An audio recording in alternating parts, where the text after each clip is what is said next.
So I'm Sara King, and I've been in the leadership development business for over 20 years, working at the Center for Creative Leadership. Currently, I own my own company called Optimum Insights, and I do facilitation, presentations, coaching myself. And last year, I had the opportunity to participate in Jim's coaching seminar in Charlotte, North Carolina.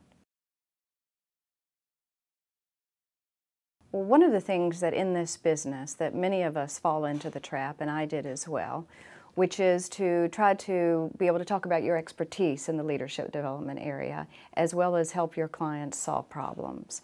And in doing so, what happens is you end up trying to give them the solution rather than helping them arrive at the solution themselves. So the insight that I achieved at the program was really finding the critical question that's going to help unlock the solution on behalf of the client for him or herself.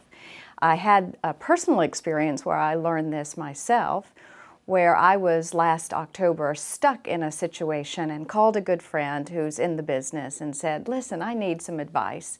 And so as I laid out what my problem was, her question back to me was, well, what was your expectation? And that question unlocked for me what was my problem and how do I arrive at a good solution. So I learned firsthand the power of the right question.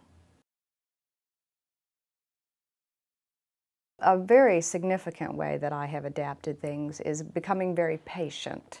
And not only patience for me, but patience for our clients to help them understand that the challenges aren't arrived at, the solutions to challenges aren't arrived at a quick fix. But it really is have patience to ask the critical questions that's going to arrive at that solution.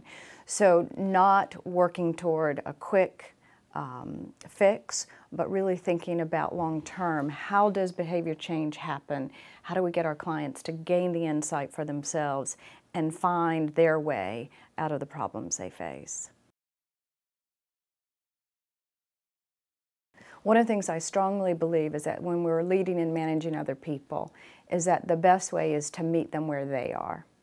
And so the way that we do that is really understand the shoes that they are in.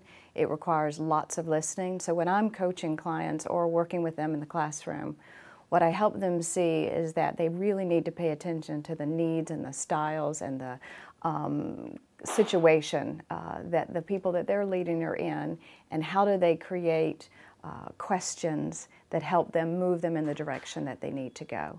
So it's also coming out in my practice and in my teaching is rather than letting a client move quickly to a solution, it's how do they form a question that's going to give their direct reports or their peers insight into what needs to happen.